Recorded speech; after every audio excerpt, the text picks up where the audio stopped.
oceans and into the ionosphere, unquote. The ionosphere is an electrically conducting set of layers of the Earth's atmosphere about 30 miles to up to 250 miles above the planet's surface, in which atmospheric gases are ionized by solar radiation. It is also the ionosphere that Nikola Tesla claimed that he was able to oscillate with some kind of strong, focused energy back in the 1920s.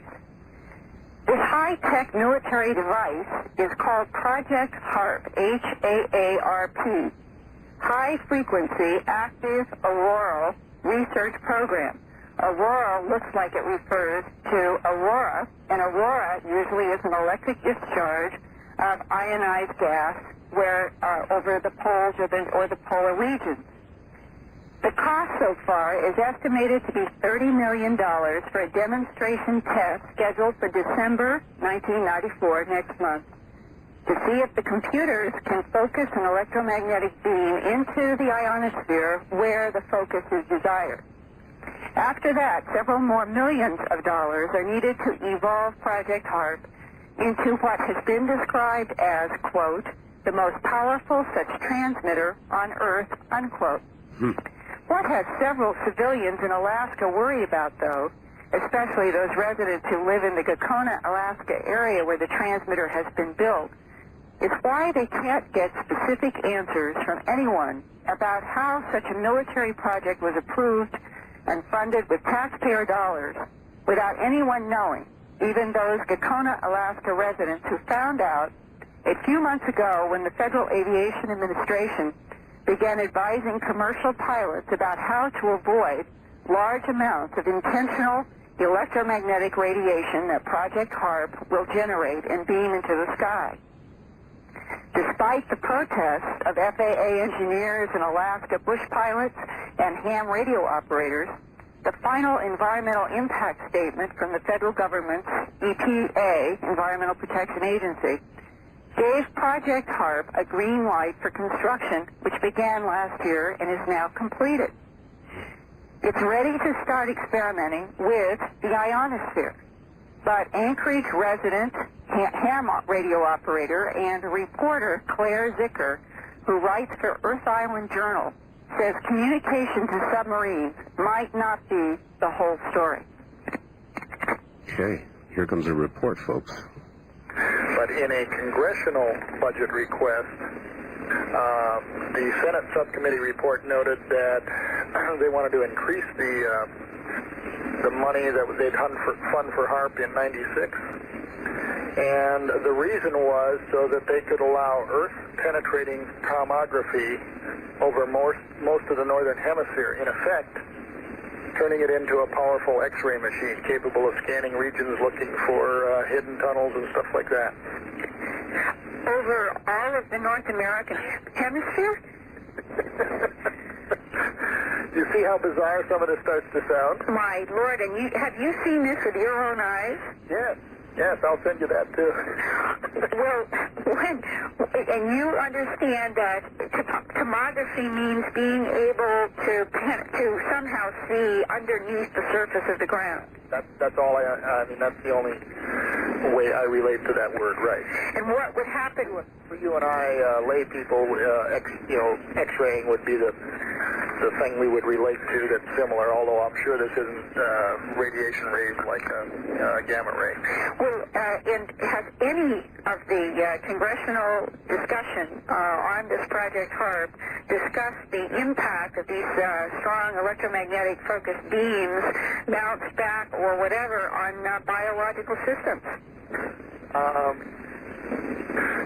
I have not found anything in the congressional stuff anywhere. We can barely get any of our elected legislators here to admit they know anything about it, yet I'm somewhere in the neighborhood of 80 to 90% certain that Ted Stevens is getting some military monies for Alaska through this, and that may be as much as he knows. I'm not sure. But in the last 12 months or so, you have not gotten any kind of a straightforward, articulated explanation for what HAARP's whole agenda is. Correct. The best we've gotten is a February 1990 document that we generally refer to as the RFP document. It's the one that describes the kinds of things that are in the Earth Island article. And RFP stands for? Request for a proposal. Okay. It would be what I would go out to the various people that might try to build this thing. It would be the meeting where they all got together and you know, they picked some bidders and who, what the bidders could do, that kind of thing. Who wrote that RFP and held the meeting? Air Force and Navy. So it's an Air Force Navy sponsored project. Yeah. And Phillips Labs, geophysical labs at Hanscom is the main control point that we've been able to ascertain. There's some among us that believe Los Alamos may be the real control point, but I can almost see that connection if you talk about Los Alamos relative to non-lethal weapons, which you could easily construe this to be one of. Then I connect. But they've carefully avoided ever calling this a weapon. All it would disrupt is communications according to the way they've laid it out. So the fact that you might be able to do more than that, you might be able to knock missiles out of the sky, like if you dig through the Eastland patent, you know, you start getting into that kind of scenario. Okay, that it could be used to knock things out of the sky. Yeah. And was this transmitter in your Alaska area built in 1 year between last spring and now? Yes. The antenna field, they started leveling that a year ago. You know, laying in gravel pad, flattening it, and all that sort of thing. The antenna substructures, I drove by them in August and took a sneak drive in there and looked at it when I was out that direction on vacation. And I've since seen air photos in a local news magazine from that area of more or less completed antenna field where they've got the actual crossed dipoles out there now. Now, how could they build all of this unless they were on some kind of federal land to begin with without giving... They are. That's an old over-the-horizon radar site that got shut down when, you know, the Berlin Wall came down. Now, truly, this project, in every way, shape, and form that I understand what it's doing, has Star Wars written all over it. You know, truly, you could have used a device very similar to this to project power into space to maybe power a giant laser beam to knock something else out. You know, there's the concepts of getting the energy up there seem fairly simple. So this may have been a continuation of an SDI project, but renamed and reconfigured because we are supposed to be out of a Cold War. Got it.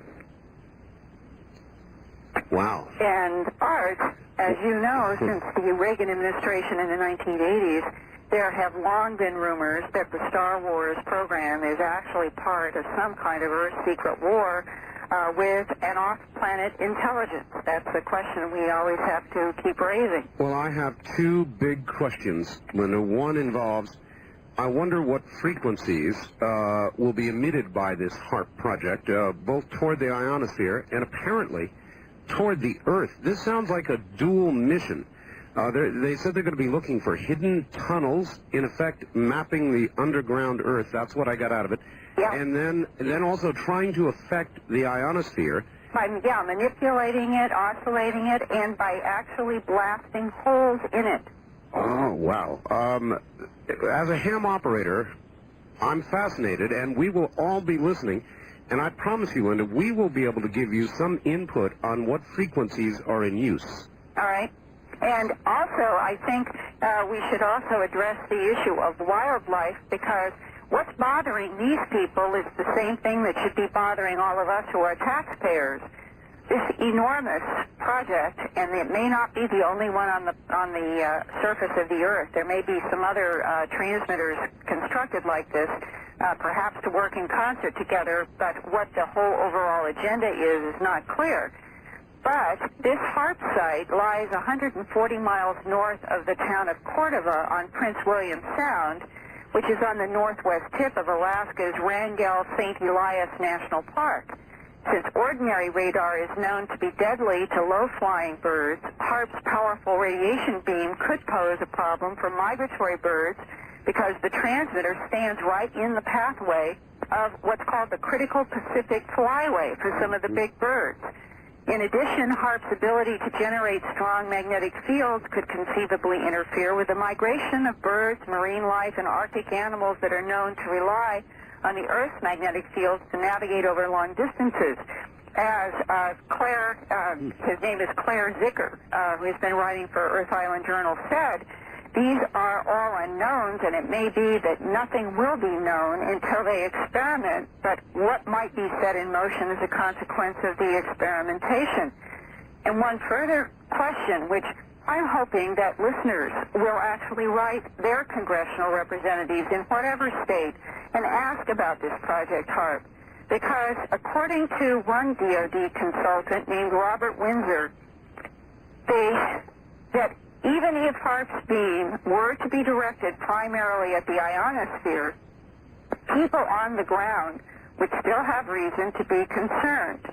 On clear, damp nights, when there's moisture in the air, downdrafts, temperature inversions, it can cause something that's like a ducting or a super refracting that can send energy beams streaming back to the Earth with a, and this is the quote, a significant up to 10-fold increase in field intensity from what may be being beamed to the ionosphere.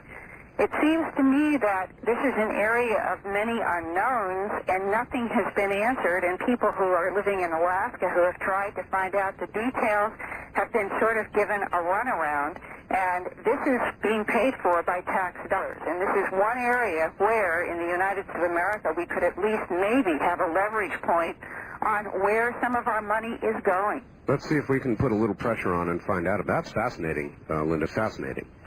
All right, where will you be next week? I think I'm going to be reporting from Philadelphia again. Okay, excellent. Let's get your address and telephone number out. Thanks.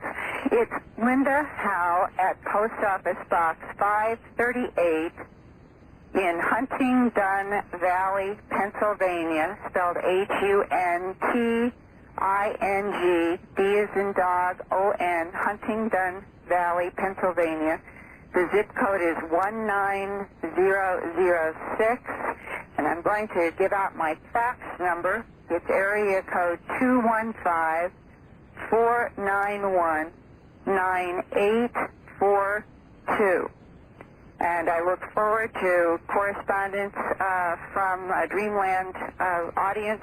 You are giving me a tremendous amount of fascinating information, and I'm going to keep trying to report pieces of it as we continue in our evolution here of trying to find out greater truths. Linda, that's fascinating. Fascinating report. Thank you very much, and we'll talk to you next week. Okay. Take care. Linda Howe, and that is fascinating. One, it just begs all kinds of questions, and that is what kind of effect they're trying to have on the ionosphere. How will that affect terrestrial communications? Could it possibly affect the ionosphere permanently in some way? And why in God's name would they be looking for hidden tunnels, trying to map them below the Earth? The whole thing is a little odd. Project HARP. We'll keep our eye on that one. In a moment, Dave Talbot is going to be here, and I think you're going to find what he has to say absolutely fascinating. Velikovsky's work became the exclusive subject of a journal called Pensée, founded and published by our guest, Dave Talbot. Over the following 2 years, a 10-issue series, Immanuel Velikovsky Reconsidered, helped to bring considerable international attention to the Velikovsky debate. The first issue became the #1 bestseller on several college campuses and inspired stories in Reader's Digest, Analog, Time Magazine, Physics Today, Chemistry, Industrial Research, and World Medical Tribune, and numerous other publications. In 1974, portions of the Pensée series were published by Doubleday, the nation's largest publisher, as the book Velikovsky Reconsidered. In addition to the well-publicized claims of worlds in collision, Velikovsky had, in a brief and unpublished outline, set forth an extraordinary idea. He suggested that in the earliest age remembered by man, the Earth was a satellite of the planet Saturn, a planet Velikovsky associated with a former golden age. He identified Saturn as the dying god of ancient lore, and he claimed that a disruption of Saturn was responsible for the mythical deluge. But over the last 25 years of his life, the details of his Saturn research remained sketchy, and nothing more than a few pages were ever published. In just a moment, we'll bring on Dave Talbot, and he'll talk about old myths, or is it old reality, Velikovsky, and worlds in collision. Next on Dreamland.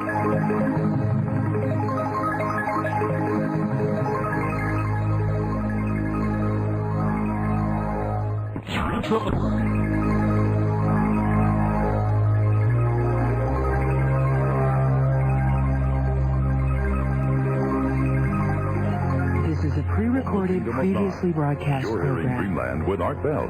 To participate in the program, call toll-free 1-800-618-8255. 1-800-618-8255. First-time callers, area code 702-727-1222. Or the wildcard line at 702-727-1295. This is the CBC Radio Network. Was there really a time when people on Earth looked up to see planets in close passes, or perhaps even worse, in contention with Earth? Were planets that close? Was Earth a satellite of Saturn? Let's find out. Dave Talbot is my guest, and he comes to us, I think, from someplace up in Oregon. Dave, are you there? I am indeed, sir. It's Beaverton, Oregon. Beaverton, Oregon. All right. Well, all right, I'm a little sketchy on your work and on that of Mr. Velikovsky, so catch us up. Help us. Okay, will do. Velikovsky published a book called Worlds in Collision in 1950. It was a #1 bestseller. It started a horrendous controversy that has gone through some ebb and flow over the past 45 years, but Velikovsky himself, who came to his study with a great deal of prestige academically, was wholly disgraced by the scientific community with that publication. Velikovsky had been a colleague of Albert Einstein's and other leading scholars internationally, but the scientific community was not able to endure Velikovsky's publishing a book of the sort of Worlds in Collision. In that book, Velikovsky argued that the solar system as a whole has been unstable in historical times. Most specifically, and what got Velikovsky in the worst trouble was his claim that the planet Venus, only a few thousand years ago, had coursed through the solar system as a comet-like body, and it nearly collided with the Earth on 2 occasions with devastating results.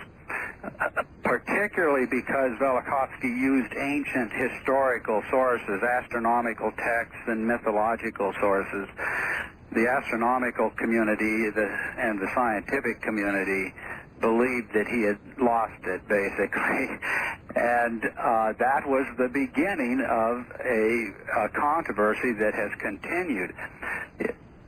One thing that began in the early 70s was that a number of scholars took real, serious interest in the Velikovsky question and began pursuing independent lines of research to see just how solid were Velikovsky's basic ideas. That was the time that I got interested in Velikovsky. I was publishing a small journal called Ponce, and we decided to put out a special issue on the subject of Velikovsky, and the journal just exploded as a result of that, and it became a big seller around the world. It was called Emanuel Velikovsky Reconsidered, and that led then to a total of 10 issues on the subject of Velikovsky. And as a result of that, quite a group of people did begin independent research, and this is a very big subject. I was one who began research with a very particular interest in Velikovsky's claims about the planet Saturn in the earliest remembered times. And I and others pursued the research rather quietly for many years. Now we feel that there has been a convergence of research in just the recent years, and also very significant space-age discovery that is dramatically supportive of Velikovsky's claims. What is that? Pardon me? What are the discoveries that are supportive of his claims? You bet. Well, number one, let's just take the Magellan probe of Venus. What we see on the planet Venus today is massive volcanism. We see continental scale lava flows where the normal impacting of meteors and so on over extended periods of time you would think have created substantial scars on the surface. But in major areas of Venus, you find no impact craters at all. There's been an immense catastrophe planet-wide on Venus. There are many converging lines of evidence that are emphasized now from the Magellan probe and with leading physicists and astronomers debating each other as to how it could happen that this surface was so recently sculpted. You have the whole phenomenon of missing rivers and oceans on Mars. By some force, who knows what, water descended on the planet and then it boiled off. Yes. That's an unknown phenomenon. It was not expected by astronomers, and no one has produced an explanation that has gained any scientific consensus. Okay, Dave, what are we suggesting here? That planetary close calls or planetary close passes did these various catastrophic things to the surface of these planets? Is that the idea? That's the basic idea, and that's a fundamental Velikovskyan idea, Art. I don't know if anybody in the history of science, or let's say in the history of modern science, ever proposed such a thing, that the planetary system itself was unstable in historical times, that planets moved on irregular courses, that planets engaged each other in celestial combat, so to speak, and with devastating results, not just on the surfaces of the planets, but in Velikovsky's argument, mankind witnessed such cataclysms, civilizations were devastated, and a collective memory of those events was perpetuated in the form of ancient myth.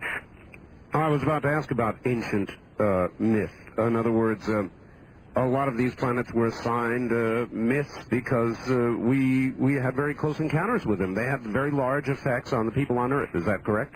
That's the fundamental claim of Velikovsky. I believe that completely. I pursued that area of research for many years. I feel that a definitive argument can be made that the ancient gods were planets or planetary in character, that all of mankind was obsessed with the behavior of the planets, and that the origins of ancient civilization, the origins of the great mythical and symbolic traditions, the first expressions of primitive religions, really all of the distinguishing attributes of civilizations themselves can be related to man's response to these celestial phenomena. All right.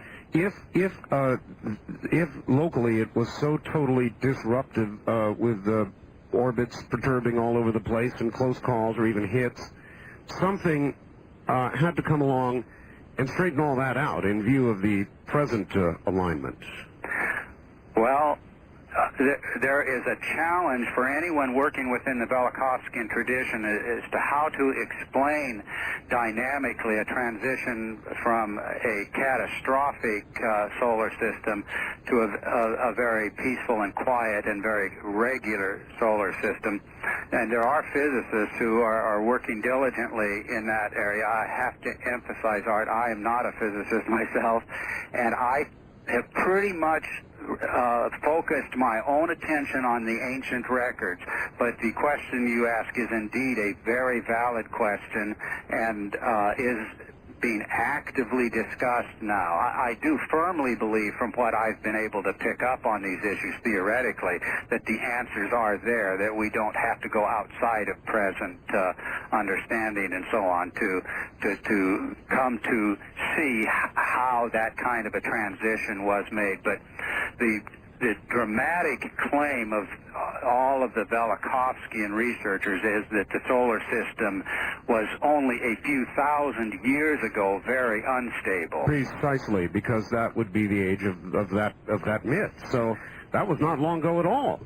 Oh, I would say, well, Velikovsky, let's start with his own thesis. He claimed in 1500 BC there was a near collision of the Earth with a comet like Venus, and he also postulated a couple of subsequent catastrophes involving the planet Mars. There are issues among catastrophists relative to chronology and dating.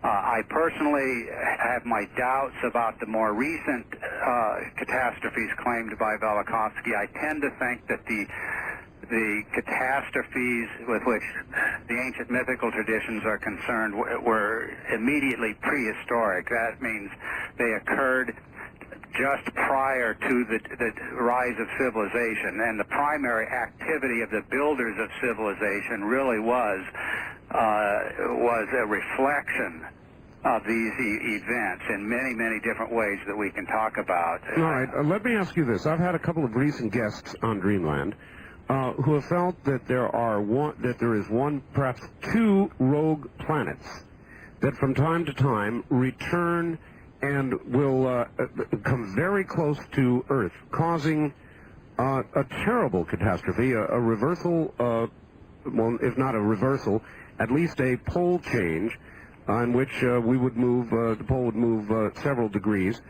and in other words, a polar shift. And I wonder if that fits into any of his theories, Velikovsky. I think it fits in at least within a general theoretical framework. Now, I'm not sure what the proponents that you're referring to are saying about these rogue planets, whether they're identified. I presume they're not identified with any known planet today. No, they are not. So that would be a distinction from the Velikovsky viewpoint, because Velikovsky argues very forcefully that certain specific planets are identified with specific types of catastrophes. The planet Mars, the planet Venus, and the planet Saturn in particular are related to very specific catastrophic episodes. But anyone who's arguing that planets roamed through the solar system at certain ancient periods and caused great catastrophe would be very close to a Velikovskyan idea, I think. So, in other words, outside of our own solar system, you're suggesting there could be planets that are virtual roamers and that might at any time enter our solar system? Well, you know, Art, I don't actually have any opinion on that particular issue, because I myself focused on planetary mythology, where the identities of the planets can be quite clearly and definitively established. So I've looked very extensively at the ancient mythology of the planet Saturn. There's a coherent story there, and I believe that story was in fact recorded around the world, and it is a quite incredible tale, and there are definite coherent images attached to the planet Venus around the world, and incidentally those images are all the hieroglyphs in ancient languages for the comet. There is a massive amount of evidence to prove, I think conclusively, that ancient star worshippers did remember Venus as a comet-like body in the sky. And in fact, it was the prototype of the comet. All the things that they thought about or feared about comets originated in that experience of the prototypical comet, which was Venus. And that's why all of those cometary hieroglyphs are from Mesoamerica to China to ancient Mesopotamia attached to the planet Venus. Fascinating. Is there any idea that anything could occur in modern times or in the future that would relate to what he studied about in the recent past?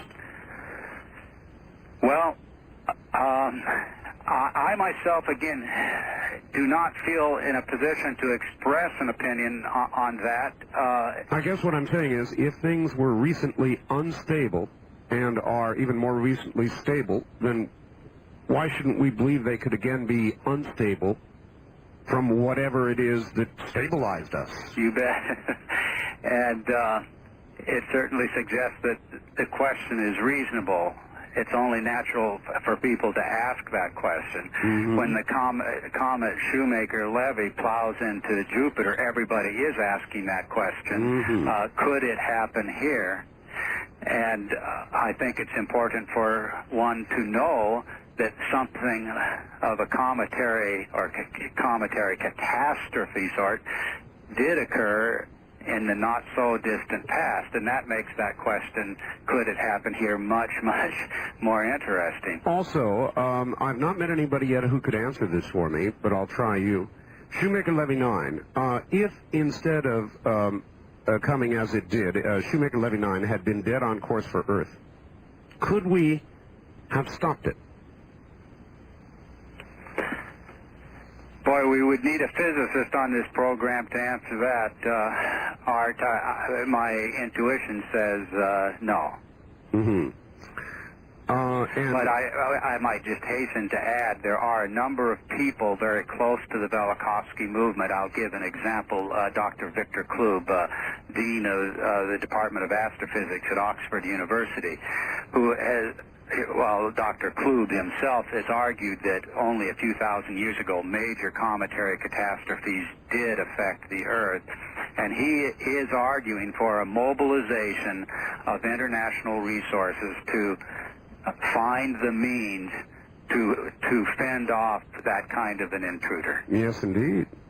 I think that's a very good idea. In addition, if Velikovsky is even halfway correct, then there could be easily another major period of either planetary disruption or a return of a group of comets that have been gone for a long time, or material that could certainly head toward Earth and kind of erase us.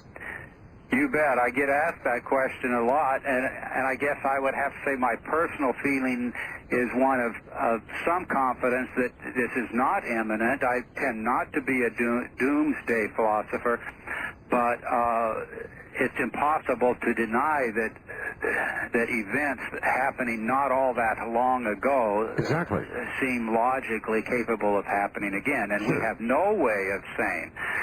This is no way whatsoever of saying that there isn't an intruder out there, you know, with the Earth in its path at this very moment. And Velikovsky again, how many years BC was he suggesting all this occurred?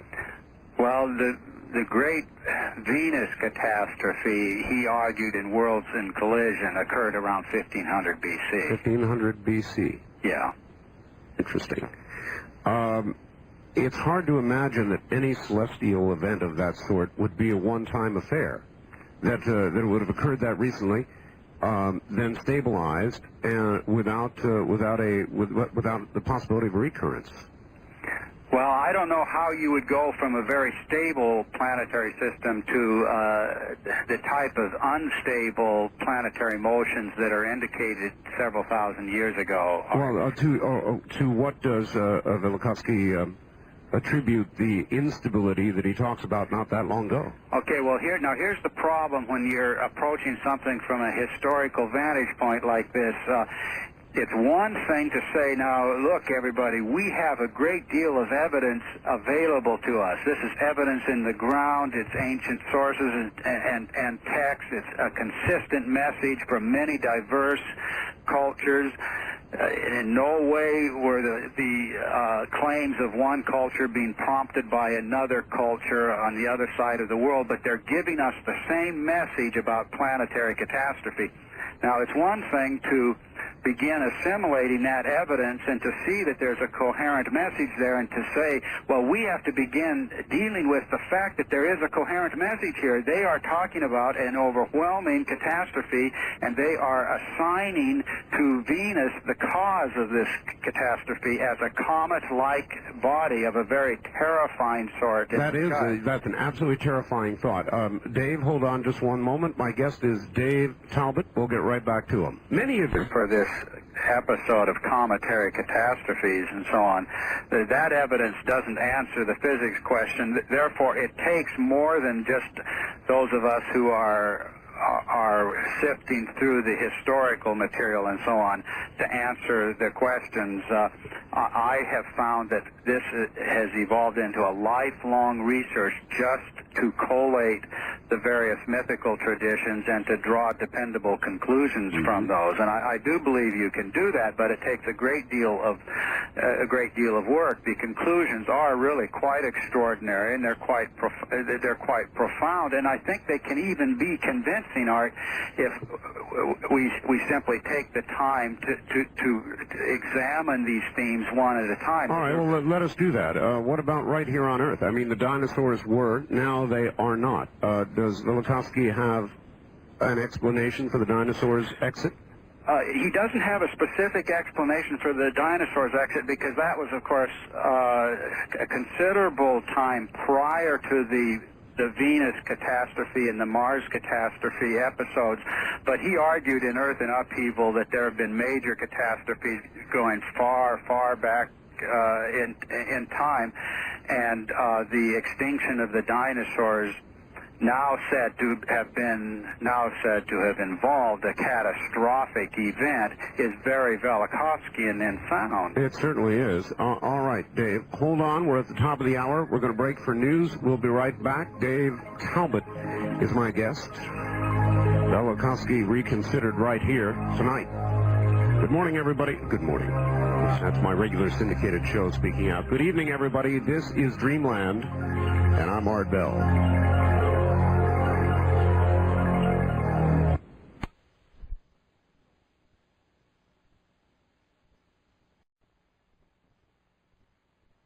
Close to my own heart, because in 1972, when I was really being introduced to Velikovsky's work, I began what has turned into a lifelong research project. And let me just give a quick background on that. Velikovsky had claimed that the planet Saturn and the planet Earth had once moved in very close proximity as part of some kind of a system that subsequently unraveled. That the planet Saturn was the mythical god of the Golden Age. And he spoke of Saturn having gone kind of nova, or some kind of an explosion associated with the disruption of that primitive system. That disruption being recorded, among other things, mythically as the Great Deluge. There was a large quantity of ice that reached the Earth as a result of that catastrophe, and gave birth to the Great Deluge legend. But that was just an outline of an idea, and Velikovsky never really drew out all the implications of that idea, and nothing was ever published officially by Velikovsky, but I found it extremely interesting, and it was kind of an open field to begin seeking out the evidences historically to see if something like that really could be substantiated. Now, the result of that was that I actually arrived at a very unified theory of ancient mythology. It's highly Velikovskyan, but it's not strictly Velikovskyan. I did come to the conclusion that Velikovsky's Venus and Mars scenarios in the 1500 BC time frame and then the 700 BC time frame, that those have to be reconsidered, and that there is actually something like a myth-making epoch in which the primary themes of myth originated, and this myth-making epoch was prior to the dawn of civilization. Now, Art, the reason why I'm mentioning this point specifically is this myth-making epoch, I do now firmly believe, can be regarded as the age in which all of the great mythical traditions originated, and that the most traumatic experiences in the history of mankind were involved in this period of time. It was a completely different natural order. The planet Saturn did, indeed, exactly as Velikovsky claimed, dominate the sky at that time. Now, I found some really extraordinary things that I had never anticipated. One, for example, was that in a number of ancient languages, the words in those languages for sun, these are words that are translated as sun, such as the Greek Helios, or the Latin Sol, or the Assyrian Babylonian Shamash.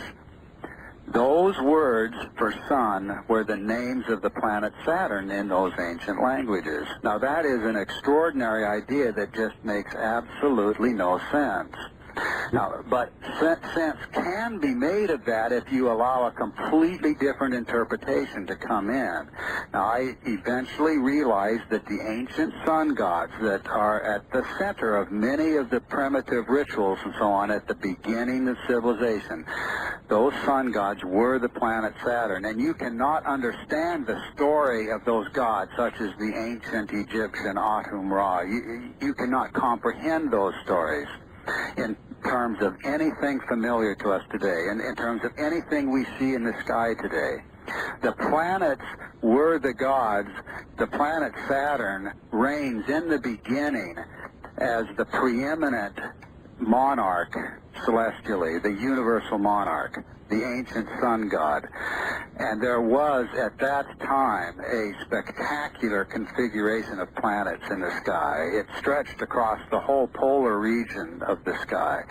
And, Dave, is there any pictograph evidence of this? In other words, if people in ancient times could look into the sky and see Venus that close. Yes. I can understand it would create the mythology you're talking about, but I would think there would be a lot of pictograph recordings of that. Well, I think that was a primary preoccupation, actually, of ancient star worshippers. The pictographs are everywhere. And, Art, I can tell you that I do not know of any recurring themes in the total body of pictographic evidence around the world. I do not know of a single theme that can be identified that answers to anything in our sky today. Not one, actually. Well, what can you point to that points to Velikovsky's... Well, I think actually all of the primary pictographic themes do relate to this ancient myth-making epoch and to a planetary configuration that evolved in very spectacular ways in the sky. Now, and it isn't going to be possible in the period of time that we have for me to kind of demonstrate a point conclusively, but I can kind of suggest some ways in which the evidence can be approached, and as time allows, I think people who get into this subject substantially and orient themselves to the various mythological themes, they will begin to pick up the integrity and the coherence of these themes. One is the idea of the ancient sun god. Well, pictures of the ancient sun god were drawn around the world. Now that image, which is involves a number of complexities, also occurs at very simple levels as well. It involves a circle, and inside the circle you have another circle or a star. Now that image of an orb or a star in front of or in the center of a larger circle is a universal pictograph of the ancient sun god. But that's only the beginning of the pictographic story, because that image has many, many different associations. But I'll tell you something else. If you look, whether it's Mesoamerica or ancient Egypt or ancient Mesopotamia, that star in the center of the circle, which is the larger circle, is always the sun god itself. Right. That star in the center is always Venus. Always. Huh. Now, that star, Venus, in the text, in the mythological traditions, has a story to it. Right. Let me just tell you what that story is. And we have to sort of fumble our way into this first because it is such a big subject, and it involves appearances or forms in the sky that we do not see today, and we have to sort of remember each step that we're reinterpreting ideas, we're reinterpreting language in terms of the literal meanings that these words had for the ancients. But that star in the center of the ancient sun god pictographically, it has in the mythical traditions a story. That sun god dies. When he dies, the golden age ends. This is true in ancient Mesopotamia, in Egypt, and throughout Mesoamerica. When he dies, that star, pictographically in the center of the sun, becomes a flaming serpent or dragon, which is the ancient hieroglyph around the world, together with maybe 4 or 5 other hieroglyphs that are very prominent for the comet. The birth of the comet Venus is synchronous with, in the global mythological tradition, the death of the ancient sun god, who is Saturn. Now, whatever else one may think about these ideas, and you have to just gradually draw them out, it's a universal tradition, and it has not been previously detected by scholars. The reason it has not been previously detected by scholars is that they have tended to work in specialized realms. And when they have seen such anomalies as the name for the word translated, or let's say the name for the sun, meaning actually the planet Saturn, they think they're dealing with a local anomaly. So what is that suggesting occurred? That there was a pass close enough to us? Well, no, let's see if we can answer this question first, then. What was happening fundamentally at that time? Right. We were part of a planetary system in which the planet Saturn loomed throughout the age, remembered mythically as the Golden Age. It loomed as an immense body in the sky. It was the ancient sun god, the central luminary of the sky, the universal monarch. Now, if you take any region's ancient traditions of kingship, you trace the lines of kings historically backward, you eventually reach a mythical first king who is a very luminous figure, who is in fact the ancient sun god. And that god is the planet Saturn, ruling the sky as the universal monarch, considered by every ancient culture as the prototype of kings. That's how powerful this entire experience was on the human imagination. Suggesting then what? That it was in an orbit almost similar to ours, very close to Earth? Is that correct? Okay, now we have to get to a level of a little bit more specificity. Not only did this ancient sun god dominate the sky, it was motionless.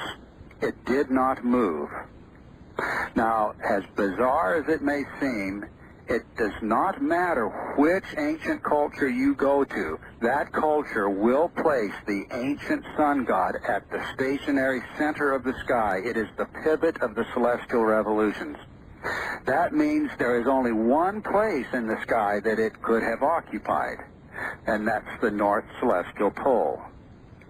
So, however it may have occurred dynamically, the axis of the Earth was magnetically or otherwise fixed on that large, immense orb of Saturn. Therefore, the tradition of the ancient central sun, the superior sun, the best sun. These were the ancient terms for that sun to distinguish it from the body we call sun today.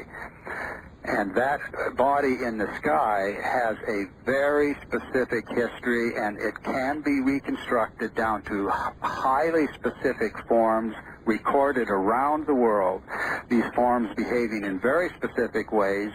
And the history of that sun god, including the birth of the great comet Venus, which was mythically that central animating star appearing in the center of Venus, that its going forth as the great comet Venus was the exhalation or the departure of the sun god's own heart soul as a great comet, as the great fiery serpent dragon. And then there follows a period of incredible catastrophe, remembered as cosmic night, the wars of the gods, tremendous upheavals, and then a regeneration of the sky in a substantially transformed order. And this great comet Venus is just raging across the sky as this mother goddess figure with flaming disheveled hair, or as a flaming serpent battling other powers in the sky. But that cometary figure was, before this episode, the star Venus, seen in the center of the sun and worshipped around the world as the Great Mother. And that was the original identity of the planet Venus, as the central luminous heart soul of the original universal monarch. Huh. All right.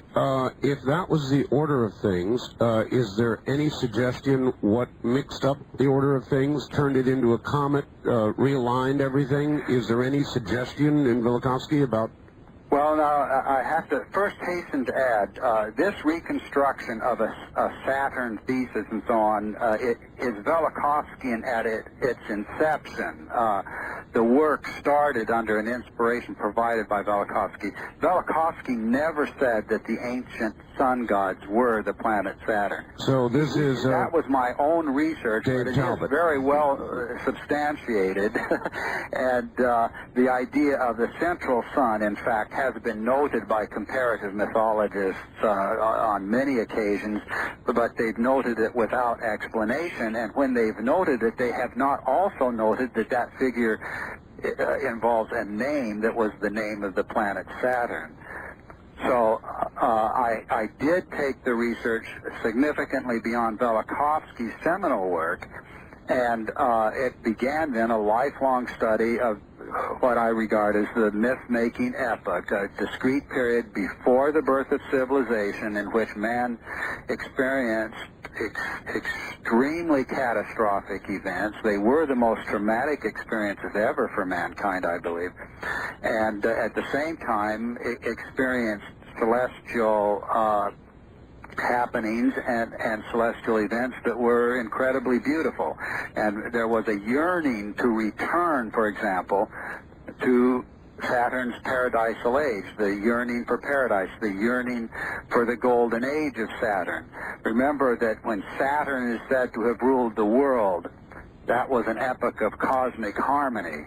Every civilization really arose under the hope of recapturing Saturn's golden age. It's a really profound motive that you see expressed in all of the primary activities of the first civilizations, the hope to recapture the age of the universal monarch. What would Earth have been like, Dave, with Saturn in that position?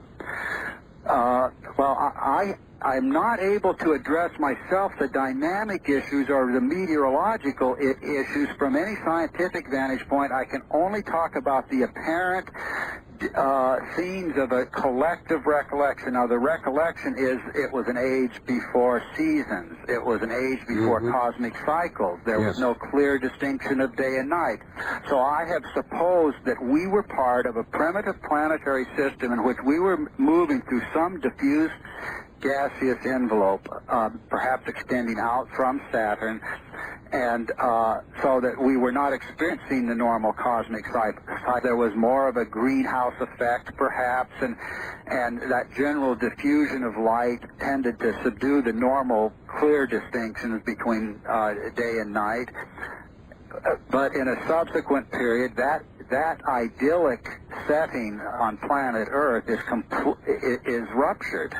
Well, you suggest idyllic, but by today's ecological standards, under those conditions, life as we know it might not even be possible. Actually, that could be true. I can only say that there is an accord, a consensus of ancient mythical traditions. I believe that they occur among all the primary cultures. They remember a lost golden age, and they will say specifically about that age. It was a time without conflict, a time without war, a time without hunger. The earth blossomed continuously, an eternal spring, no seasons. And this age came to a catastrophic conclusion. Now, it's significant that that mythical theme does not stand alone. It stands right beside the theme of the former universal monarch, the sun god, who ruled the world while standing in one place. Well, Dave, how does that stand up with the biblical paradise on earth that at once we had? Is there a connection there? Oh, absolutely. I think the Eden paradise is an expression of that same collective recollection. And the paradise theme will be found, as I said, among all of the ancient cultures, but it does not generally stand alone. There usually is a central luminary presiding over that paradise, and it turns out to be the very figure standing at the head of the line of kings, who is the universal monarch, who is the ancient sun god, which rules the sky. All right, Dave, we've got to hold it right there. We're going to take a break here at the bottom of the hour. We'll be back and open the telephone lines for Dave Talbot, who's talking about Velikovsky and more.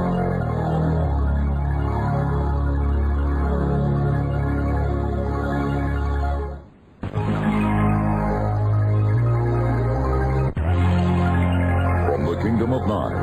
You're hearing Dreamland with Art Bell. To participate in the program, call toll-free 1-800-618-8255. 1-800-618-8255. First-time callers, area code 702-727-1222. Or the wildcard line at 702-727-1295. This is the CBC Radio Network. Worlds in collision, could they have been? Could the solar system have been aligned, as Dave Talbot, an extension of some of Velikovsky's work suggests? If you have questions, we'd be glad to try and answer them for you, or engage in any discussion you would like. We'll give you the full... All right, back now to Dave Talbot. Dave, are you there? I am indeed. All right, Dave, let me do just one thing. Let me give out a full set of numbers here. We're going to open the lines right now. The first-time caller line, in case you have never called the program, is area code 702-727-1222. That's 702-727-1222. We have the wild card line, several of those available at area code 702-727-1295. 702-727-1295.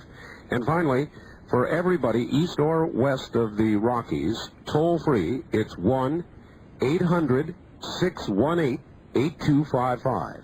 1-800-618-8255. Let the lines ring, please. Until they are answered, we will come to you as soon as it is your turn. Are you ready, Dave? I am, sir. All right. Here they come. On the wild card line, you're on the air with Dave Talbot. Hi. Oh, how you doing, Dave? Very good, sir. Yeah, I was interested. I heard you talking about how Venus may have entered the solar system as a comet, and I was going to say that might explain why it rotates the sun in the opposite direction of the rest of our solar system. Yes, the physicists who have expressed an interest in this subject, and there are some very well-trained, very competent engineers and physicists and astronomers with a strong interest in this subject, they do emphasize the anomalous rotation of Venus. It rotates reverse from the other planets and very, very slowly. That's one of a list of anomalies about Venus and so on that are very noteworthy and have gained a lot of attention from the Velikovsky. I've often wondered if there could be a series of planets on the opposite side of the sun that rotate possibly in the same gravitational plane or maybe in another gravitational plane of the sun, and maybe, as you know, different planes of the sun rotate in opposite directions and at different speeds, I believe, or maybe not at different speeds, but they rotate in opposite directions and they rotate separately. Okay. This is, I'm sorry to say, outside completely my own area of expertise. All right. All those subjects are very fascinating to me, but I just have to defer to people who are really expert in that area. All right, very good. On the first-time caller line, you're on the air with Dave Talbot. Hello. Hello. Yes, sir. Where are you? I'm in Burden, Kansas. All right. Okay. Go ahead. You're on the air, sir. Go ahead. Yes, I read Velikovsky in the early 70s, and at that time, I just from my understanding of Velikovsky, I made some predictions myself that have subsequently been proven by science, like the hole in the center of the galaxy. One of the predictions that I involved was that the solar system travels through the galactical plane. And a couple of weeks ago, on Art Bell's message from Mary, he described a wave coming across. Well, this would fit into the prediction that I made about the galactical plane having a wave. Do you know anything about this, and has your studies led you to believe anything in this regard? I'm all ears when anyone starts talking about that, but they'll have to teach me on the subject. I have no training in these areas. I've been so completely preoccupied with sifting through the ancient material and reconstructing the primary themes around the world that I have not had the time, except for more incidental discourse with astronomers and physicists that are pursuing the Velikovskyan areas of research. It would be nice to sort of have a Velikovskyan physicist, for example, sitting alongside me here, because these questions are very fascinating. And I'm sorry, I have nothing that I could say to add to your comments. All right. On the wild card line, you're on the air with Dave Talbot. Good evening. Good evening, sir. Hello. Hello? Yes, turn your radio off, ma'am. Ma'am. Yes, turn your radio off, please. Okay. Okay, where are you calling from? I'm calling from San Diego. San Diego, go ahead. I'd like to find out about Zachariah Sitchin's books, if that has any corroboration with what this gentleman has to say. No, I think we're actually working in completely different fields of research. My own emphasis has been on planetary mythology. I've gone back and I have looked into all of the themes relative to ancient planets and celestial bodies. I personally concluded that the great themes of myth do have a very direct relationship to a spectacular planetary configuration in the sky. I believe that configuration can be reconstructed down to a surprising level of detail, and that the story is truly coherent or consistent from one culture to another once you recognize the original meanings of the symbols.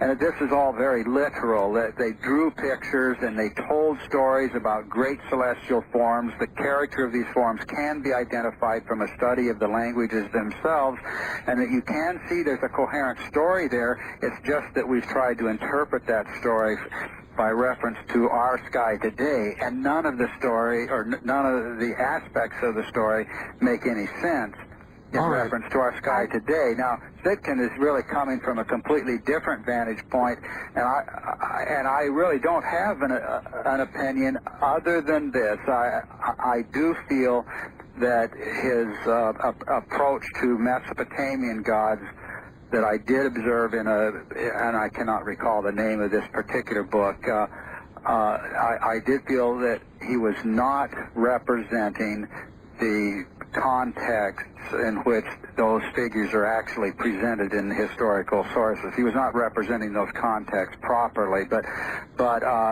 beyond that, I don't have anything to observe on that. Well, his theory is that he got this information by decoding ancient records way back, maybe 30,000 years ago. Yes.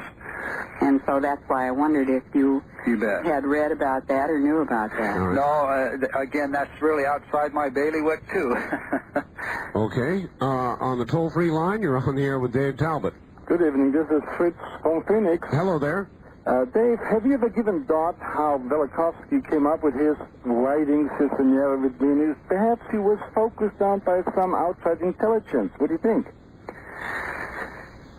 Well, he was also a great scholar, and we have to give him credit for that because he moved toward his thesis about the planet Venus through a series of steps. He was pursuing study of the time of Moses and became fascinated by the plagues of Egypt.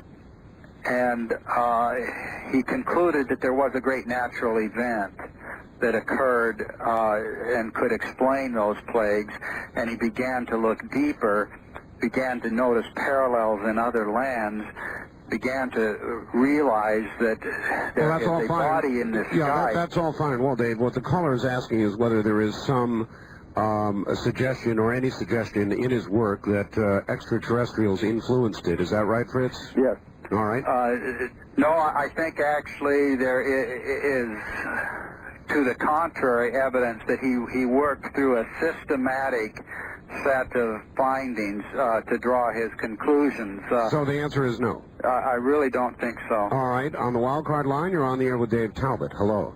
Hi. I just wanted to comment on the extraterrestrial aspect of the last caller. Yes.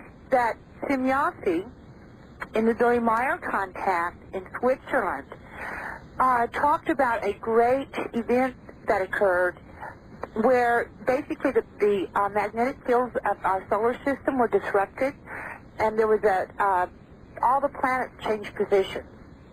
And this happened sometime between 12,000 BC and the best that I can tell around 2024 BC. And she also talked at the same time about a special relationship that we had with Saturn. Oh. So I just wanted to point that out in terms of the ET involvement. All right, thank you. Okay, in other words, Dave, if you're working from known mythology, some of these folks are coming from a different direction, but the story seems very similar, and it would seem to me that in your work, you might want to investigate some of these avenues that would tend to corroborate what Velikovsky said. I will indeed consider any relevant information that is passed on to me, and I do have an interest personally in these other subjects, and will always try to keep an open mind on them. The area of my own research has been on historical material, as I've said, so I just find these other dimensions fascinating and would like to know more. Well, in pictographs and or even in mythology, Dave, there's a great deal suggested about extraterrestrial visits or visitors from elsewhere in very ancient times. And so maybe there is some sort of connection. On the first-time caller line, you're on the air with Dave Talbot. Hi. Hi. This is Dick. I'm calling from Reno. Yes, Dick. We have not been able to receive you tonight because this lousy station, KOH, has preempted your program with a football game. Well, don't say they're lousy. Well, they are. Actually, they're a very good radio station, and they will carry the program after the game. I would like to suggest that you get on KNX because of the skip. KNX comes up here very well. Yes, I'm well aware of KNX. And it's a much better station. Yes, well, KNX doesn't do talk, sir. They do news. No, I know. We listen to it most of the time, except when you're on. I see. Anyhow, this station has many problems, technical, and they have the worst conceivable local commercials you can imagine. Well, you know, if I were you, I would be very careful about slamming your local affiliate, or you may end up with none at all. Well, none would be better than this. Sorry. Thank you. And again, I would be very careful about doing that. You're going to end up with no affiliate at all. On the toll-free line, you're on the air with Dave Talbot. Hi. Hi, I'm Andrew. I'm calling from Laguna Beach. Hello, Andrew. Hi. Dave, I really enjoy this show, and I've read Velikovsky's work. Very good. And I've been to Egypt and in the Valley of the Kings into some of the older tombs. And it is amazing, the murals, the astronomical murals surrounding some of these ancient tombs. Oh, yes. My big question is, in your theory, you have a Saturn being in the north. Yes. How would the southern hemispheric land masses view it.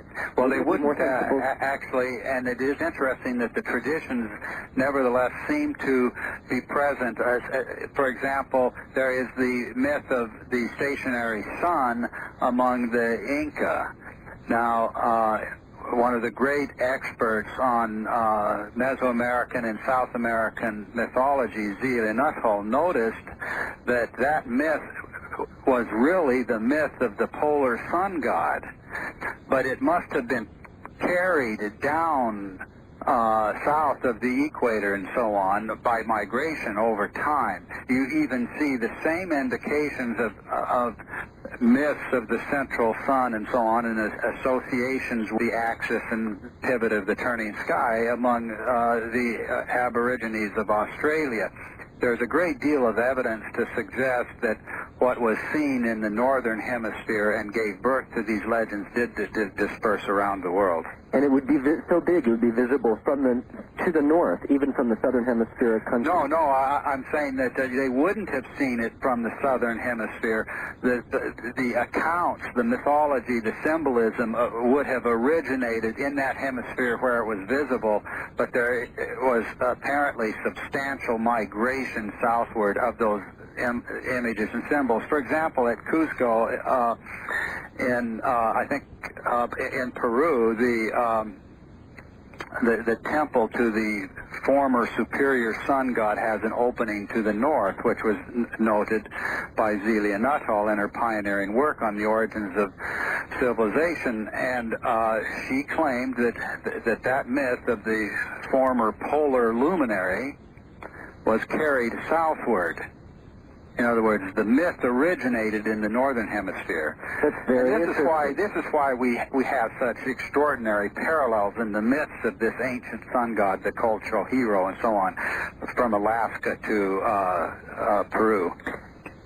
Is this the same, then, Venus perturbation that Velikovsky talks about in 1500 BC, associated with the Jewish people leaving Egypt and the polar shift that caused the Red Sea to split, and the amount of carbon dioxide in the air leading to the creation of manna?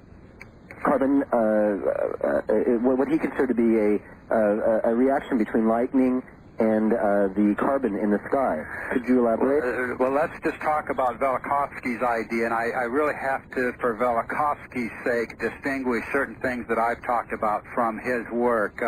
Now, Velikovsky claimed that the great plagues of Egypt, the plagues of the Exodus and so on, were connected with an overwhelming Venus catastrophe, and the Earth was completely shrouded in the great cometary tail of Venus.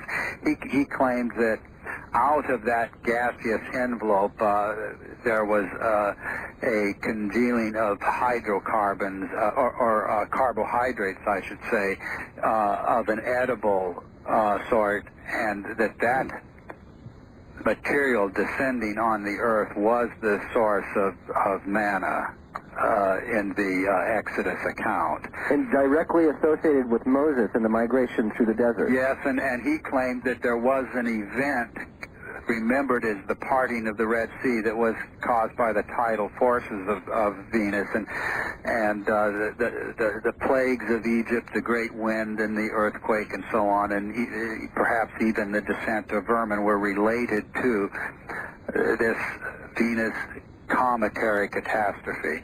Now, I'm in a little bit of an ambiguous position here because my own research led a little in a different direction, and I tended to reinterpret some of these things in a non-Velikovskyan way.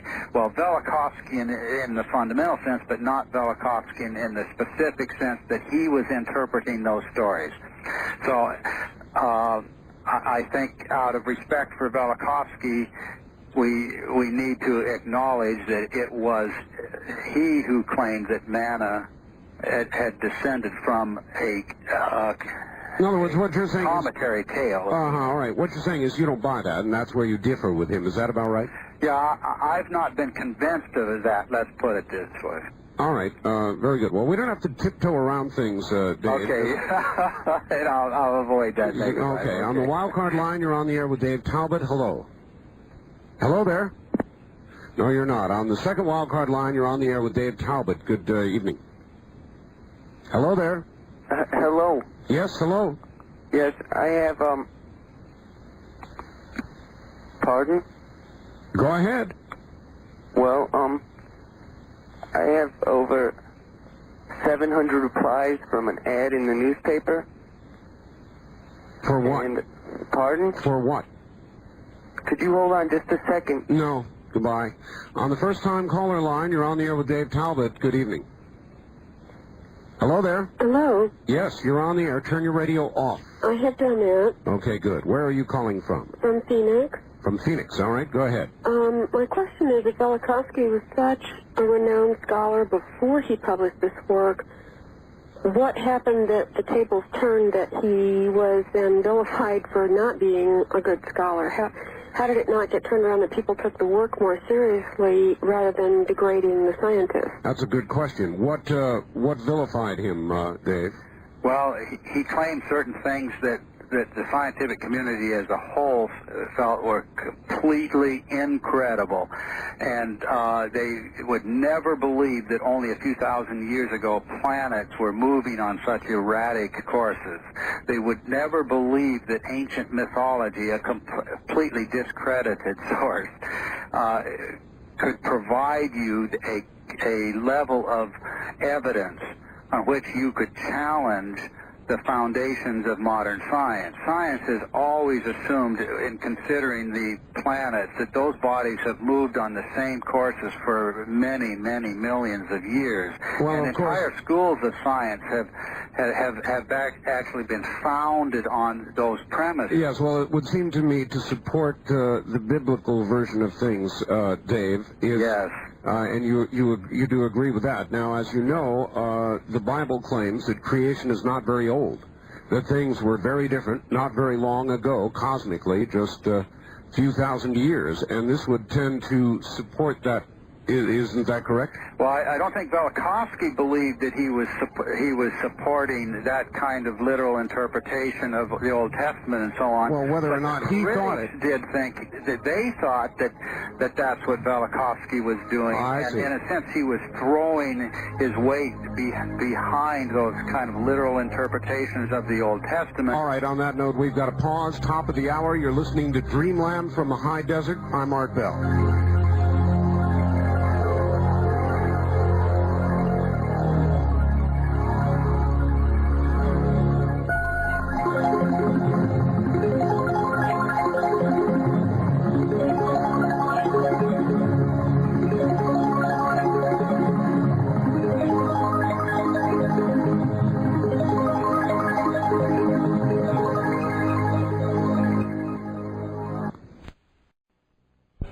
Back now to Dave Talbot. Dave, we were talking about the vilification of Velikovsky, and when do you think that regular science and scientists vilified Velikovsky because his theories seem to validate biblical explanations?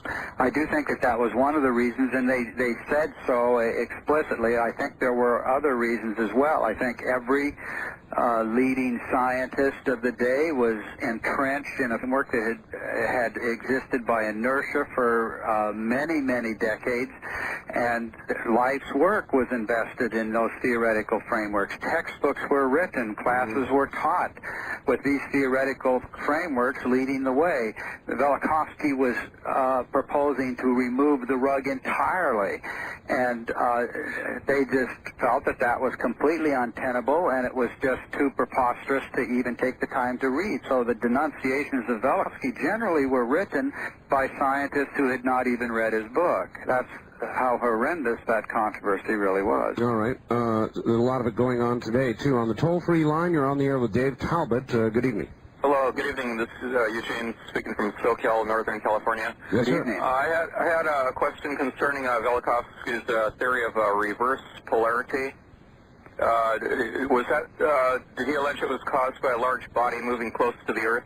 Yes, he did, as I recall, and I believe that he suggested that an electrical discharge passing between the comet Venus and the planet Earth was involved in a reversal of polarity, and he suggested also a tilting of the axis of the Earth, in fact, a tipping over of the Earth. Okay, was this a phenomena caused by a large comet, or was it a potential scenario that could occur again?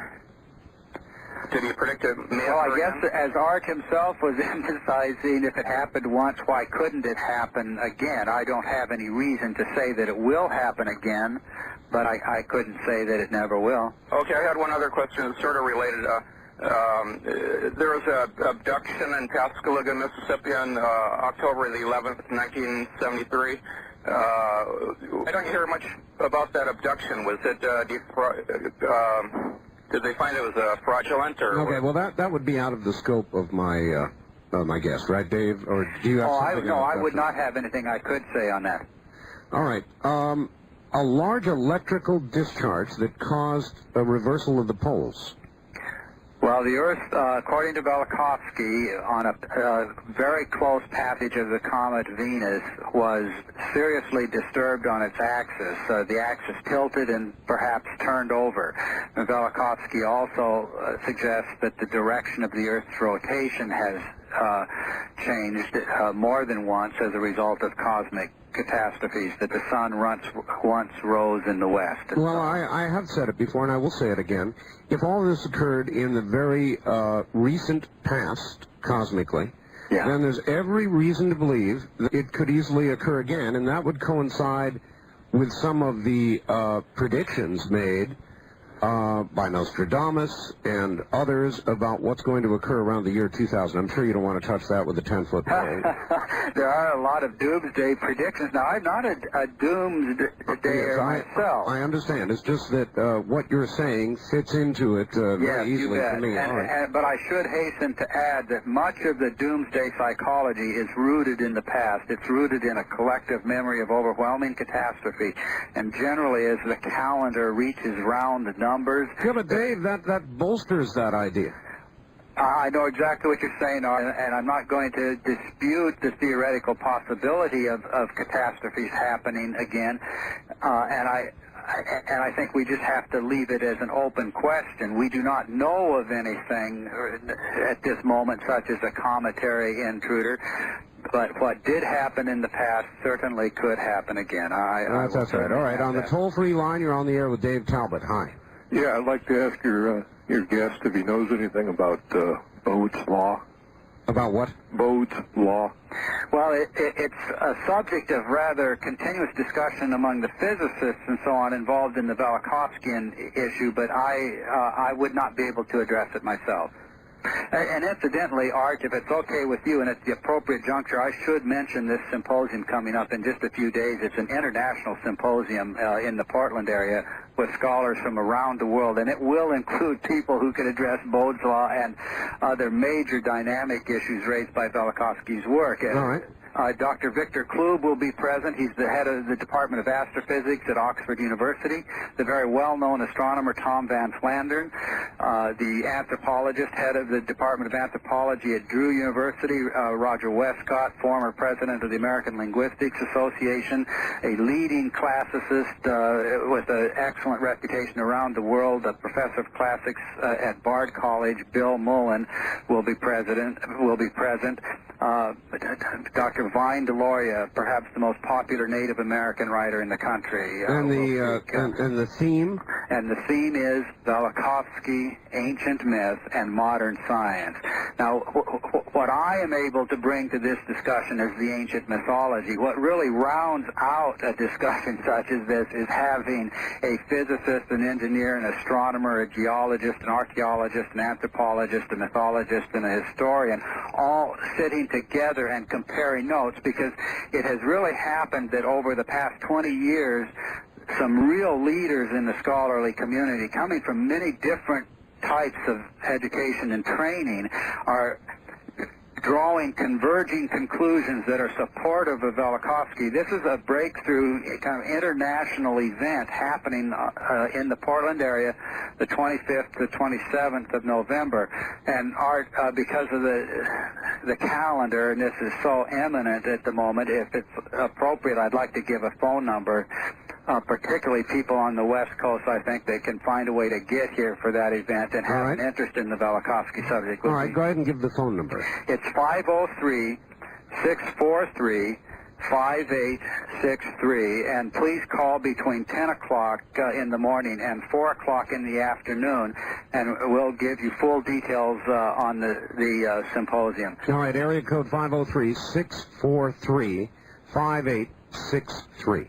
Yes, and that's for information on the symposium 25th to 27th of this month, so it's only days away, but it is going to be an event that will get a great deal of attention, and the scholars are coming to this event with impeccable credentials. And they're not all Velikovskians in any strict sense at all. They are all, I believe, catastrophists and believe that major catastrophes have occurred in remarkably recent times, and it's a great gathering of scholars. All right, on the wildcard line, you're on the air with Dave Talbot. Hi.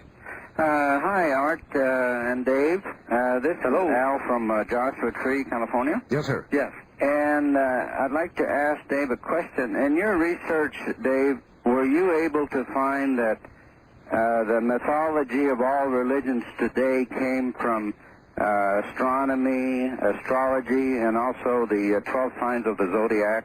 All right. Well, the 12 signs of the zodiac, I personally believe, are late, sir, but the astronomical or celestial origins of the great myths of the world, I have no doubt of that. The first expressions of the religions were intimately tied to these great mythical traditions. The religions were entirely cosmic in their original orientations, and I mentioned earlier the myth of the original superior sun god, and those religions venerated or worshipped that ancient celestial power around the world. There really is no question on that, and I'd be happy to talk further on that if there's any specific questions that anybody has in that area. Well, what would be the best example you could give us of that, tracing some modern religion? Let's take the ancient Egyptians, because they are so ancient and they're so well expressive of the origins of civilization and the profound orientation to the sky. The original sun god, Atum-Ra, is remembered as having presided over a golden age. He is remembered as the prototype of kings in the sky, organizing a celestial kingdom that became the model, the exemplary kingdom in the sky that was the model for the kingdom on earth. But that figure eventually fades into the background. The end of the age of Atum-Ra really is characterized by overwhelming catastrophes and wars of the gods. Now, that myth is really universal. You see the same thing in the age of Kronos, for example, which is remembered as a golden age, and Kronos was the prototype of kings in the sky. The end of the age of Kronos meant the birth of catastrophe, the wars of the gods, the clash of the titans, and so on. Well, Kronos was, of course, the Greek name of the planet Saturn. A Greek ostracon also identified the Egyptian sun god Ra as the planet Saturn. Now, there are a whole series of interrelationships here. It takes time to draw these out, but you do eventually see that there is an incredibly coherent story. All right, to the phone lines. On the toll-free line, you're on the air with Dave Talbot. Yeah, this is Dave in Wichita. I was wondering if Dave has studied any of the ancient Eastern philosophies in regard to the advent of celestial catastrophes on Earth. Oh, yeah. That's a good point. Oh, yes. Now, there was, of course, a pervasive myth across India of the ancient central light of heaven, Brahma. Brahma was remembered as the light which achieved the center and rose and set no more, and presided over a golden age. Now, that age of perfection ended in a sweeping catastrophe. And it's really a myth that corresponds perfectly with the myths of other ages, with the myths of golden ages around the world. I guess right now we're at the bottom of the Iron Age, and if assuming that, well, there's 7 ages that all get wiped out cosmically by the Earth tilting on its axis, and I was wondering if there's 3 of them that have been destroyed by comets, they say, and so I was wondering what the other 4 could have been destroyed by, perhaps Saturn? Mm-hmm. Well, I think you have to be really careful when it comes to these systems and so on that evolve later. What happens with tribal merging is that you get a great number of traditions of catastrophe being assimilated in various chronicles and so on, and then various philosophies and systems of analysis emerging in which they pull together the different threads. Well, there's a lot of duplication going on in that, and you don't generally find a coherence from one culture to another when it comes to these elaborated systems of, how many ages have there been, how many catastrophes.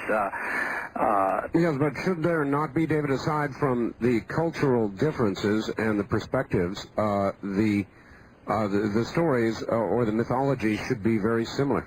Well, I think the stories are similar, but they're also duplicated to an incredible extent. I mean, the same mythical figures, for example, will exist by the hundreds in certain regions of the world.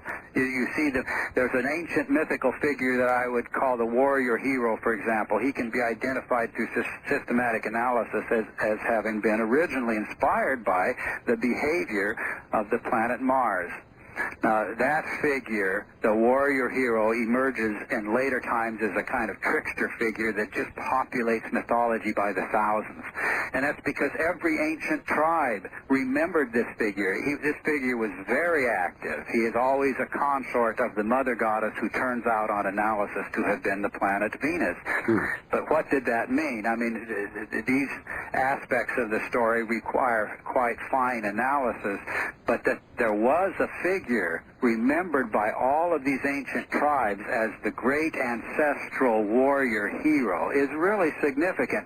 You look at details of that story down to many, many fascinating parts and so on, that they would occur around the world is just too remarkable. This is the warrior hero prince who consorts with the daughter of a great king. Now, why?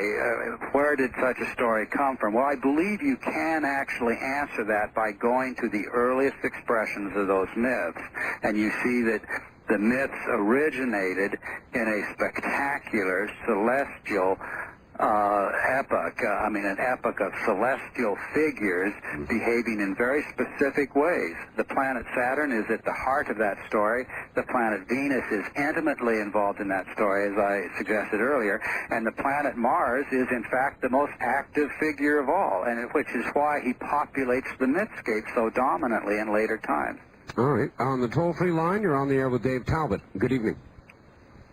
Hello there. No, you're not. On the wild card line, you're on the air with Dave Talbot. Hi. Hi, I'm calling from San Diego. Yes, sir. And I just wanted to restate again about Sitchin. Did you call earlier, sir? No, the lady called up and tried to say something. I think Sitchin is kind of related to Mr. Talbot's idea because he talked about a period of 3,600 years where an extra planet in the solar system closes in, and some of the things that are explained by it, such as the asteroid belt, which was a result of an earlier collision with one of the moons of this planet. And if I do a little quick math, since your author said that the things that Velikovsky talked about occurred at 1500 BC, it should be coming back about 2100. Oops. I made exactly the same connection, caller. So I thought it would be good to talk about. And the second thing I wanted to ask if he's planning on publishing his own ideas pretty soon. That's a good question. How about that, Dave? Well, I published a book called The Saturn Myth in 1980. It was published by Doubleday, and I have a series of volumes. This work has expanded substantially in the last 5 to 7 years, and it will be some time before I can bring those to completion. But I'm with a group right now that is in production on 2 video documentaries. One is called Velikovsky, and the other is called In Saturn's Shadow. And that second documentary does highlight the Saturn research. So I'm hoping that through a series of video documentaries we will be able to save some time in bridging the communications gap here to get a general story out to people, and then that the published material would follow that. But this is a field in which the interest has been very high now by scholars who have been pursuing the historical material, and I think there is an incredible story that is going to come out in the next few years. Do you expect there to be discoveries in modern astronomy or science, any other field of science, which will begin to verify Velikovsky? Well, I really do, and I think anybody who would take a fair look at the direction of space-age discovery would have to say that the image of the solar system presented by modern science today is much more Velikovskian in appearance than it ever was in the vicinity of 1950 when Velikovsky published Worlds in Collision. I mean, everything that we have learned about the planets as the result of space-age discovery has emphasized recent geological activity. All right, Dave, on that note, we've got to pause here at the bottom of the hour. Dave Talbot is my guest, the works of Velikovsky and beyond.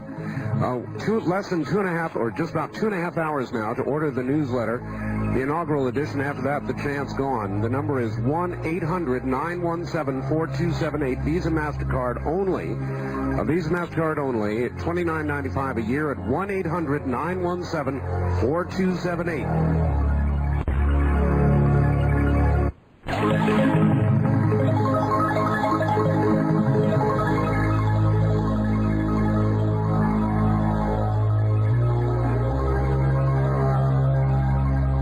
This is a pre-recorded, previously broadcast program. From the Kingdom of Nine, you're hearing Dreamland with Art Bell.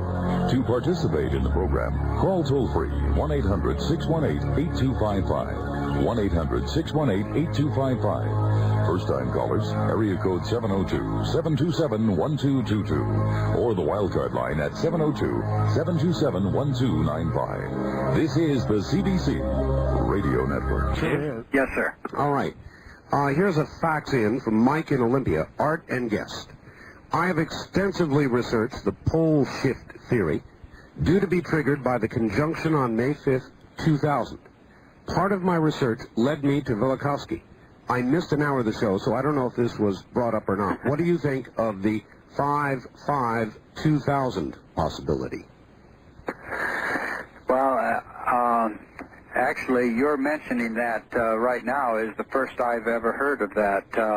And I would just have to group that with other predictions of doomsday events that they're just so completely outside my own area of expertise. Well, it is Velikovskyan. It's just the It's a future. Velikovskyan idea, certainly. I mean, it has that motif to it, and I'd be interested in seeing when people have something to suggest relative to anticipated disaster and so on. I'd be interested in seeing the nature of the reasoning. I do think we have to apply normal rules of logic and demonstration and not fall into the trap of just simply speculating on a subject randomly. And we do see a lot of that when it comes to this type of subject. So I'm personally, I'm very reluctant to make statements relative to anticipated disasters. That the solar system has been unstable in very recent times is enough of a warning to us. And beyond that, I think that we have to speak with some evidence in hand and so on. All right. From Al at the University of Arizona, I'd like to ask Dave if he's looked into historical India, because they understood astronomy to a very high degree. India is also where the Greeks learned science. This was during Alexander the Great. Well, I have looked into the great myths of India extensively, and yes, there was a burgeoning astronomy in India. It did tend to come later.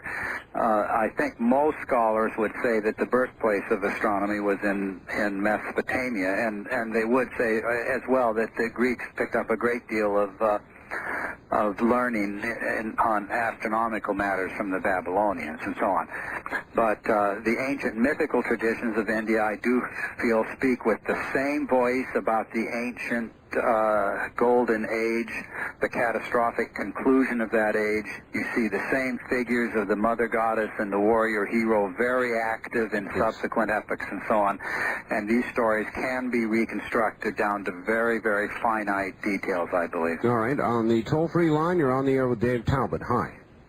Hello. Hello. I was caught unaware. I've been trying for so long, I thought, well, I'm going to get disconnected in a moment. Three things I'd like for you to touch on. First of all, Venus, the name Venus, and the root word meaning light, Lucifer, and its connection. All right, let's take these one at a time. Anything there, Dave? Well, I think there probably are a lot of old Indo-European roots related to Venus. One of the interesting associations of Venus is as the old hair star and the bearded star. You have the bearded Venus, Venus barbata, the bearded Ishtar, the bearded Aphrodite, and so on, which is particularly incongruous in view of the female character of that personality. And yet it is very dominant.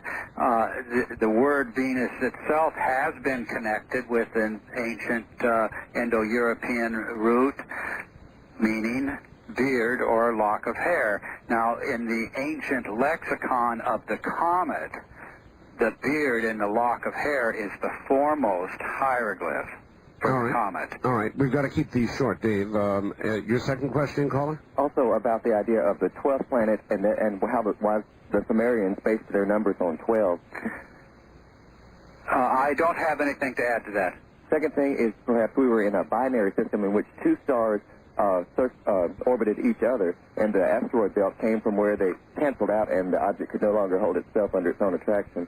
The thesis that I intend to argue very forcefully for will have Jupiter and Saturn as part of an ancient binary, and the Earth was inseparably tied to that system.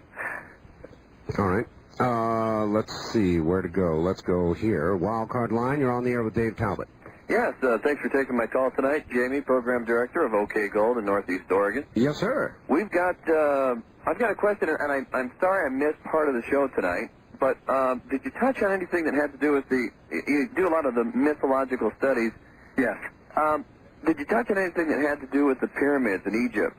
Well, I'm very interested in pyramids as a global phenomenon because the pyramid as a symbolic form does not have any reference to anything that we experience in the sky today, and yet there are surprisingly similar forms. And yes, the pyramid does figure very prominently in my own research, but I would then have to make sense of that, I would have to begin talking about the world mountain or cosmic mountain. On every continent, really, the pyramid was a symbol of what was remembered as the world mountain. But that's a subject that is hard to approach without covering other ground first. So it you didn't actually cover a lot of maybe what the universe used to look like, and the pyramid somehow tied into that. The pyramid does tie in very directly with what I believe that the solar system once looked like. We experienced the cosmic mountain, even Mount Olympus and Mount Zion, but every cosmic mountain of every ancient culture was a phenomenon experienced. It was seen. It was a visible stream of literal material stretching between the Earth and a body in the polar sky. So it rises along the world axis. It appears as the axle of the turning sky. It's very literal. It's very visible, and I think it's an inescapable concept. Once you see the concurrence of the myths around the world, you can explore that myth in great detail and see that it was not just regarded as a mountain, but as a stream of life, a luminous river of fire, the north wind or south wind welling up beneath the land of the gods, which was the entire preoccupation of ancient man. Wow. And that's why the words for mountain will merge with the words for north wind or south wind. It just depends on the nature of the respective languages, which means below, and it will mean also pillar. Wind and water, basically, are the concepts, and it's the wind, river, mountain, pillar. Etymologically, the words are inseparably tied to each other in more than one language, and that's because mythically they were attaching different symbols to the same celestial phenomenon. Wow, what can I say? It sounds huge. Thanks for taking my call. Thank you for making it. It sounds like it would take another program to do all that. There are many details which it will do better to circumvent right now. All right, on the toll-free line, you're on the air with Dave Talbot. Good evening. Yes, Cincinnati Biohazard here from KDI Country. I have some dates of planetary alignment.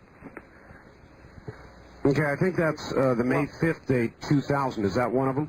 What day? May 5th of 2000? I have June 19th, 2001. That's closest, but I've also have October 4th, 1995, and June 15th, 1996.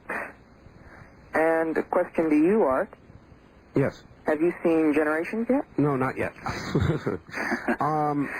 Well, Art, he just mentioned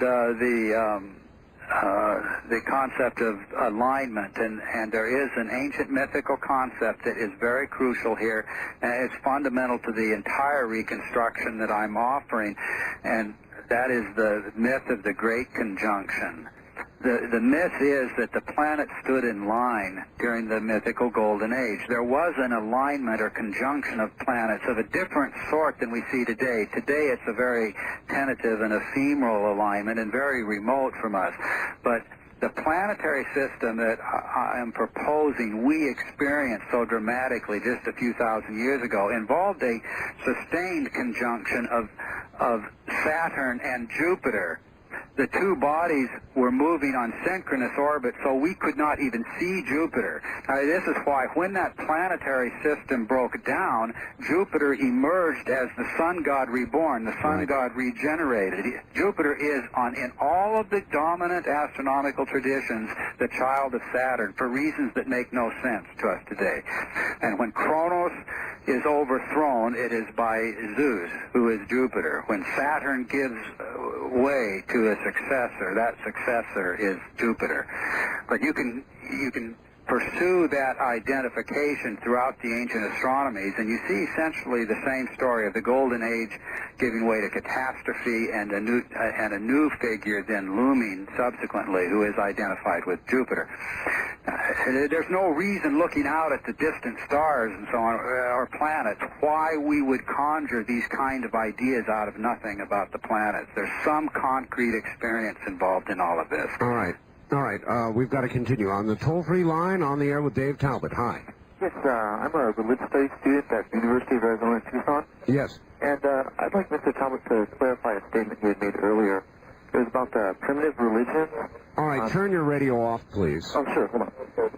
About primitive religions. Okay. Yes, go ahead now. I was curious that he had made a statement saying that primitive religions, and he cited Egyptian solar religions, saying that they were merely based on astronomical phenomenon or myths associated with astronomical phenomena.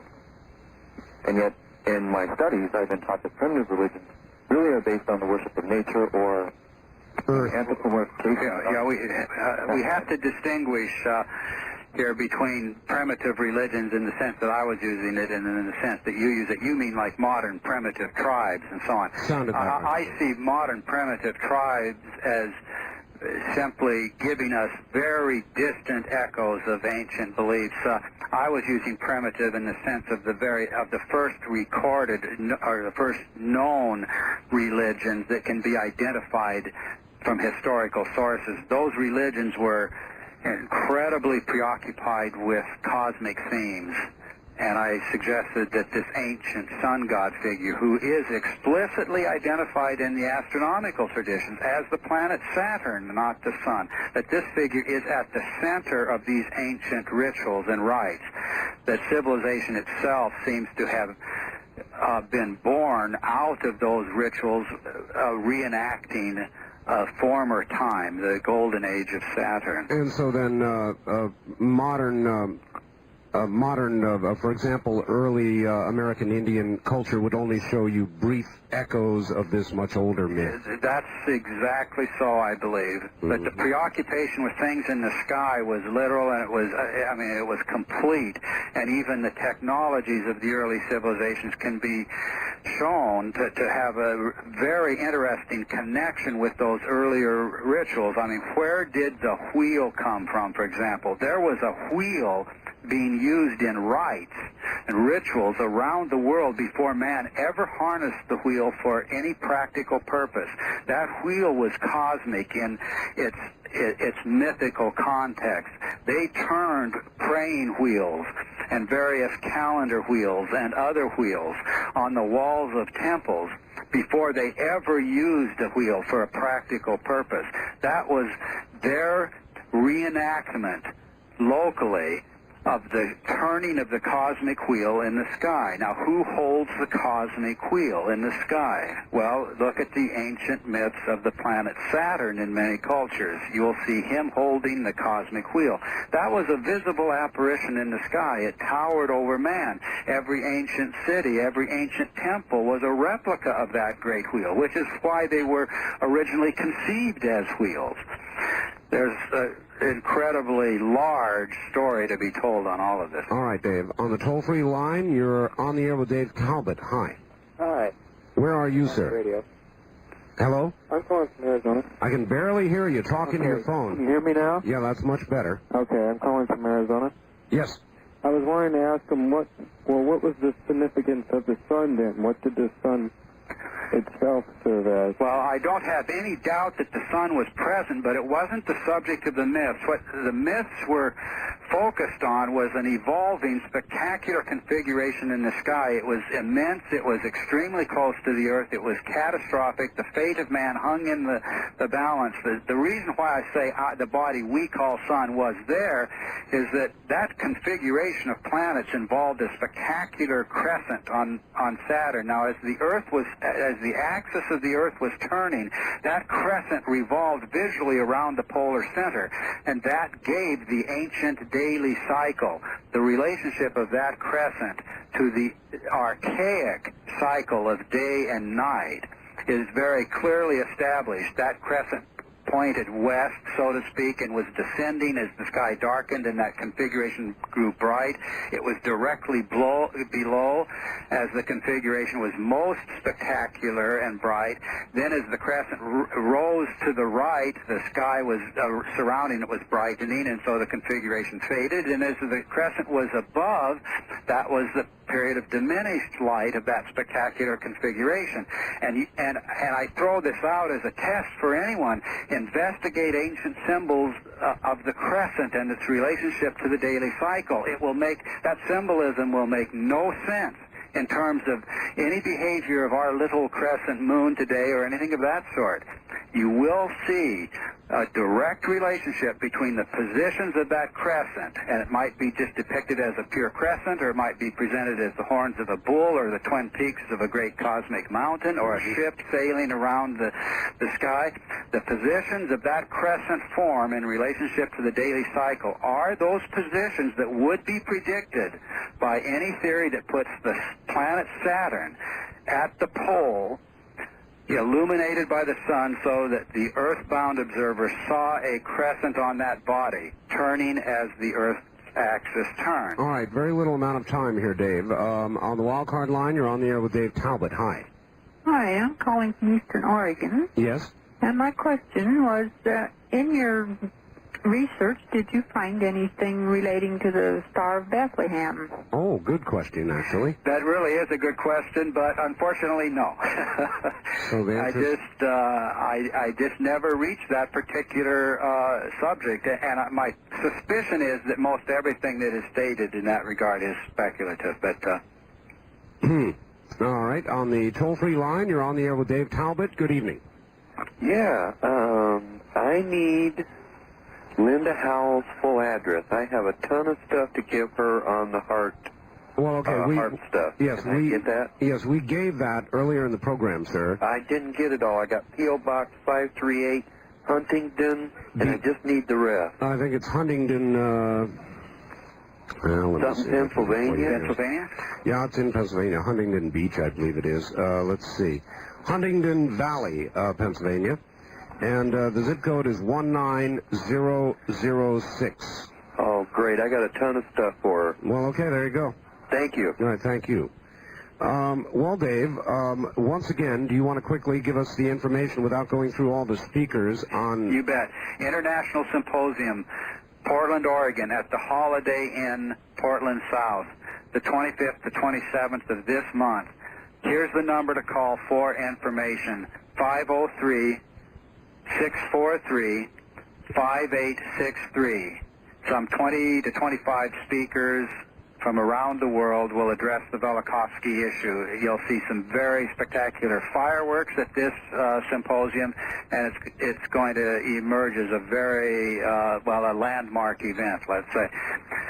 Anybody with an interest in the Velikovsky subject, I think will find this extremely fascinating. Well, it certainly brushes up against what a lot of our other guests have had to say, but more about the future than the past, Dave. But maybe that's how we learn about the future, is studying the past. Indeed.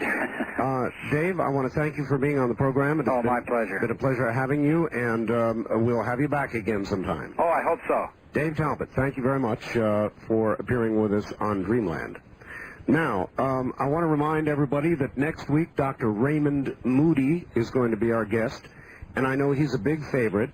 Dr. Moody seen just about on every television program dealing with anything that relates to his work at all. Most recently, the Ancient Prophecies television program.